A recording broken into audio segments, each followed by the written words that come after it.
ಕಾಲಕಂದರ ಕಾಲ ಕಾಲದೇಶ ಪಾಠ ಪಾಲನಯನ ಶಂಕರ ಶೂಲಿಗಿರಿ ಮೃಡ ಆ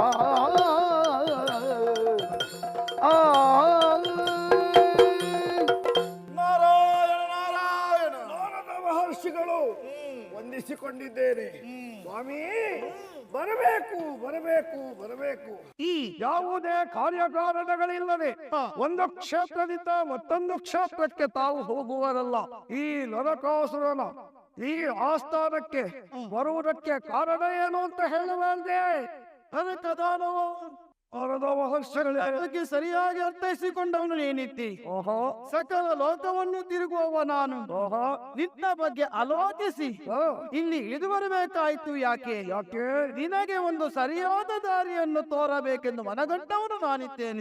ನಾನು ಹೋಗುತ್ತಾ ಇರುವ ದಾರಿ ಸರಿ ಇಲ್ಲ ಅಂತ ನಿಮ್ಮ ಅಭಿಪ್ರಾಯವೇ? ಹೇಳಲಿಕ್ಕೆ ಕಾರಣ ಉಂಟು. ಏನು ಕಾರಣ? ನಾವು ನಡೆಯುವ ಪಥವು ನಮ್ಮ ಮೂಗಿನ ನೇರಕ್ಕೆ ಸರಿಯಾಗಿಯೇ ಕಾಣುತ್ತದೆ. ಆದರೆ ಸರಿಯಾಗಿ ಆಲೋಚಿಸಿದಾಗ ಗೊತ್ತಾಗ್ತದೆ ಏನು ನಾವು ಇಳುತ್ತಿರುವಂತಹ ಹೆಜ್ಜೆಯು ತಪ್ಪುತ್ತಾ ಇದೆ. ನಾನು ತಪ್ಪು ದಾರಿ ಹಿಡಿತಾ ಇದ್ದೇನೆ. ಪರಾಕ್ರಮಿ ನೀನು. ಹೌದು, ದಾನಾಗ್ರೇಸರೆಂಬುದಾಗಿ ಸಕಲ ಲೋಕಗಳಲ್ಲಿ ಮಿಂಚುತ್ತಾ ಇರುವವನು ನೀನು. ಆದರೆ ಇಷ್ಟೆಲ್ಲ ಇದ್ದರೂ ನರಕದಾನನಿಗೆ ಕೊರತೆ ಅಂತ ಇಲ್ಲಿ ನನಗೆ ಕಾಣ್ತಾ ಇದೆ. ನನಗೆ ಕೊರತೆ ಕಾಣ್ತಾ ಇದೆ. ಯಾಕೆ ಹೇಳಿದೆ? ಏನು ನಿನಗೆ ಸರಿಸಮನಾದಂತಹ ಮಡದಿಯನ್ನು ಪಡೆಯುವಲ್ಲಿ ನೀನು ತಪ್ಪಿತಿ ನರಕ.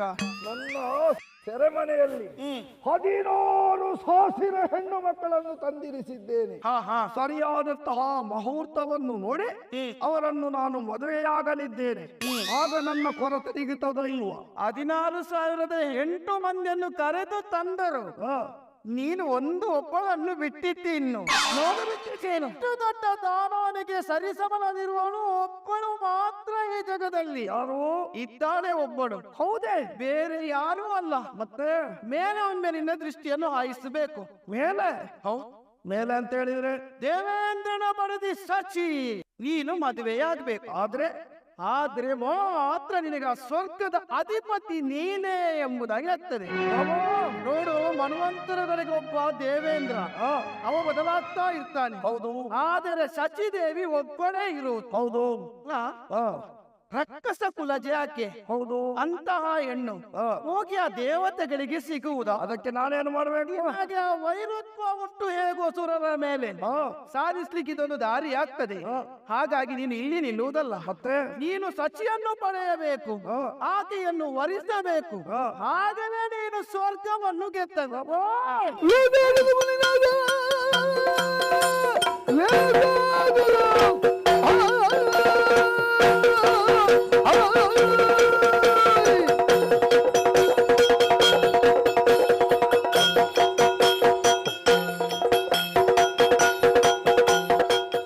ಈಗಲೇ ಎಲ್ಲರನ್ನು ಕೂಡಿಕೊಂಡು ನಾನು ಸ್ವರ್ಗದ ಕಡೆ ತೆರಳುವನಿದ್ದೇನೆ.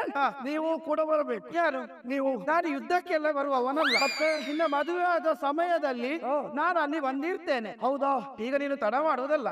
ಸ್ವರ್ಗದ ದೃಷ್ಟಿ ಅಲ್ಲಿಗೆ ಹೋಗ್ಬೇಕು. ನಿಮ್ಮ ನಿರೀಕ್ಷೆಯಲ್ಲಿರ್ತೇನೆ. ನಾನಿದ್ದೇನೆ. ಖಂಡಿತ ಇರ್ತೀರಲ್ಲ? ಆಯ್ತಲ್ಲ, ಆದೀತು, ಹೋಗಿ ಬಾ. ಕೆಲಸ ಕೂಡ ಮುಗಿಯಿತು. ಹೋಗ್ತೇನೆ. ನಾರಾಯಣ ನಾರಾಯಣ ನಾರಾಯಣ. ಸ್ವರ್ಗದ ಮೇಲೆ ದಾಳಿಯನ್ನು ಮಾಡಬೇಕು ಅಂತ ಹೇಳಿದ್ರೆ ನಾನು ಒಪ್ಪದೆ ಹೋಗುವುದಲ್ಲವಲ್ಲ.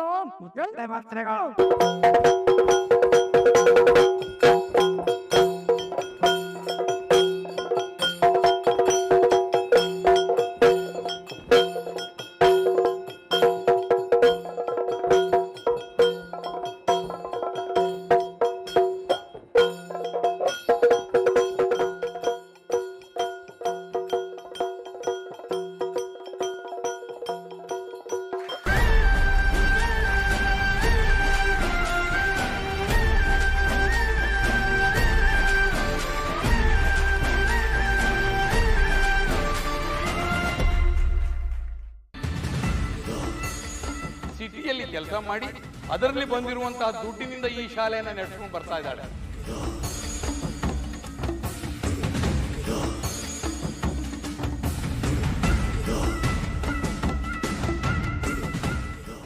ಯಾರ್ ಬಾಯಲ್ ನೋಡಿದ್ರು ಆ ಕಾವೇರಿದೆ ಹೆಸರು.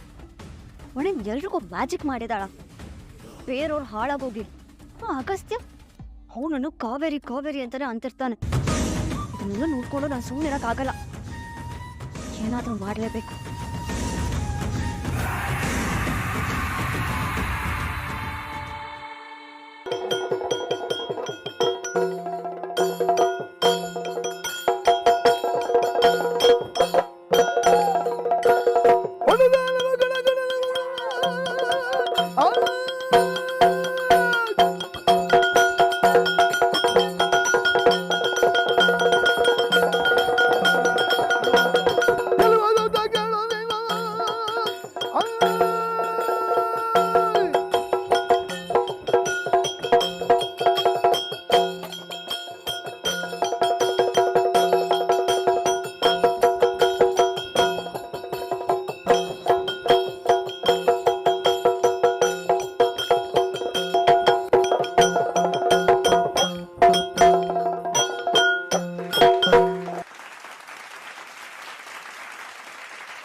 ಒಳ್ಳೆಯ ಮಾತಿನಿಂದ ಹೇಳುತ್ತಾ ಇದ್ದೇನೆ.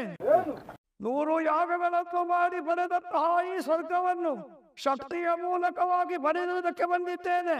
ಒಳ್ಳೆಯ ಮಾತಿನಿಂದ ಕೊಟ್ಟರೆ ಸರಿ, ಇಲ್ಲದಿದ್ದರೆ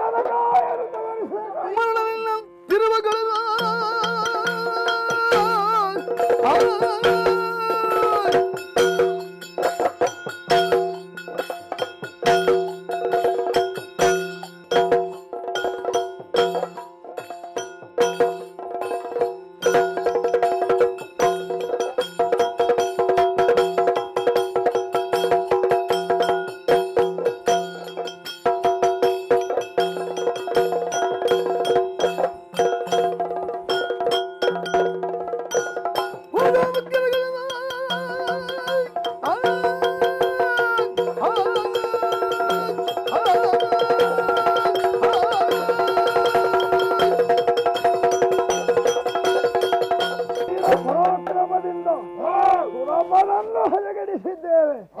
ಓಡಿ ಹೋಗಿದ್ದಾನೆ. ಹಾಗಾದ್ರೆ ನಮಗೆ ಬೇಕಾದದ್ದು ಏನು? ಸ್ವರ್ಗ ಮಾತ್ರ ಅಲ್ಲ, ಆ ಸಚೀದೇವಿ ನಮಗೆ ಬೇಕಾದದ್ದು. ಎಲ್ಲಿ ಹುಡುಕಿದ್ರು ಸಚೀದೇವಿ ಕಾಣ್ತಾ ಇಲ್ಲ. ಅದಕ್ಕೇನು ಮಾಡೋಣ? ಸರಿಯಾಗಿ ಯೋಚಿಸಿದ್ದೇನೆ. ಅವಳ ತಾಯಿ, ದೇವೇಂದ್ರನ ತಾಯಿ ಆದಿತಿಯ ಸಣ್ಣ ಕುಂಡಲವನ್ನು ಕಿತ್ತಿದ್ದೇನೆ.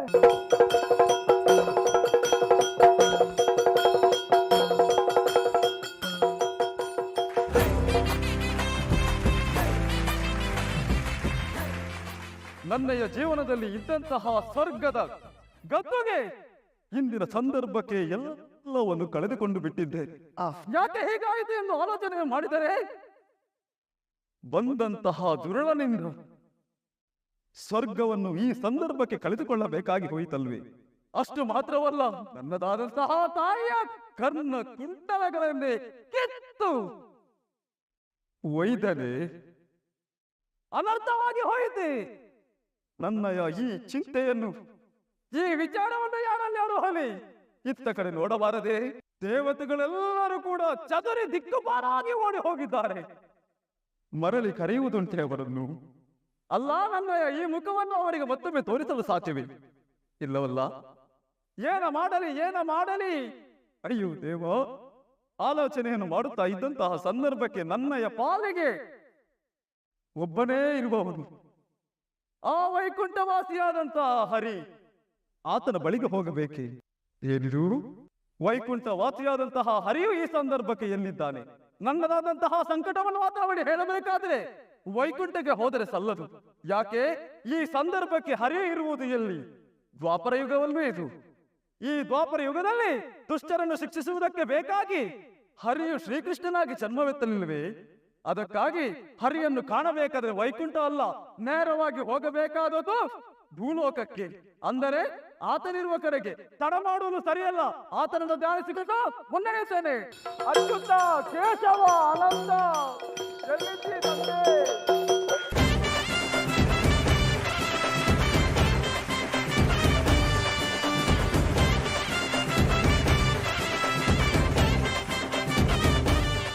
ಕೃಷ್ಣ, ಸತ್ಯಭಾಮ, ಸ್ವಲ್ಪ ಹೊತ್ತಿಗೆ ನಿಮ್ಮ ರಂಗ ಪ್ರವೇಶ ಇದೆ, ಬೇಗ ಬೇಗ ತಯಾರಾಗಿ, ಆಯ್ತಾ?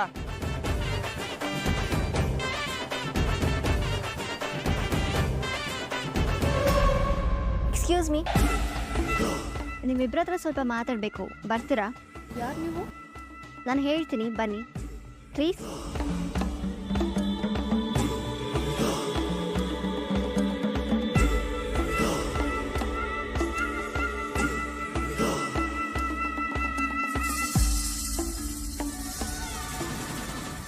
ನೋಡಿ, ಇವತ್ತು ನೀವಿಬ್ರು ಈ ಪಾತ್ರನ ಮಾಡೋ ಆಗಲ್ಲ, ನೀವು ಸ್ಟೇಜ್ ಹತ್ತೋ ಆಗಲ್ಲ.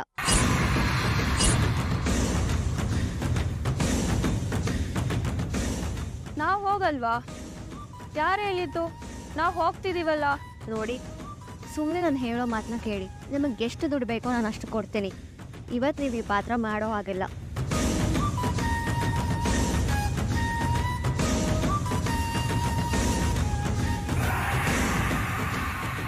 ಯಕ್ಷಗಾನ ಒಂದು ಗಂಡು ಕಲೆ. ನಮ್ಮ ಕಲೆಯನ್ನು ಈಗೆಲ್ಲ ದುಡ್ಡಿಗೋಸ್ಕರ ಮಾರಿಕೊಳ್ಳುತ್ತೇವೆ ಅನ್ಕೊಂಡ್ರಾ? ದುಡ್ಡಿನ ಆಸೆಗೆ ಬಿದ್ದು ಮಾತು ಕೊಟ್ಟ ಯಜಮಾನ್ರಿಗೆ ನಾವು ಅನ್ಯಾಯ ಮಾಡೋದಿಲ್ಲ, ಅದು ನಮ್ಮ ಧರ್ಮನೂ ಅಲ್ಲ.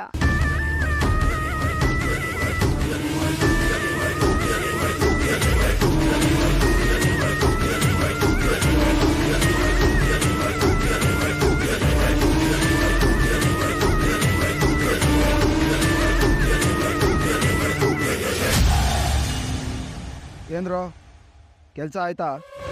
ಅಣ್ಣ, ಕೃಷ್ಣ ಸತ್ಯಭಾಮ ಪಾತ್ರಧಾರಿ ಇಲ್ಲೇ ಇದ್ದಾರೆ, ಆದರೆ ಅವ್ರ ಜೊತೆ ಒಂದು ಹುಡುಗಿನೂ ಇದೆಯಲ್ಲಣ್ಣ. ಅವ್ರ ಜೊತೆ ತುಂಬ ಆರಾಮವಾಗಿ ಮಾತಾಡ್ತಾ ಇದ್ದಾಳ? ಹೌದಣ್ಣ? ಹಾಗೆಲ್ಲ ಮಾತಾಡೋ ಹುಡುಗಿ ಈ ಊರಲ್ಲಿ ಇದ್ದಾಳೆ ಅಂದರೆ ಅವಳು ಕಾವೇರಿನೇ.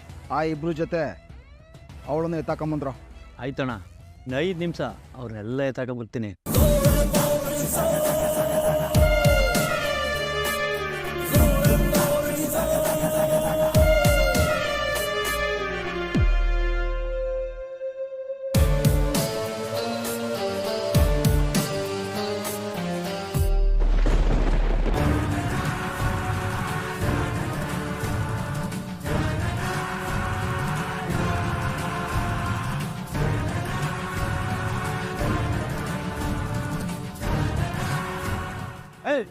ಬಂದ್ರ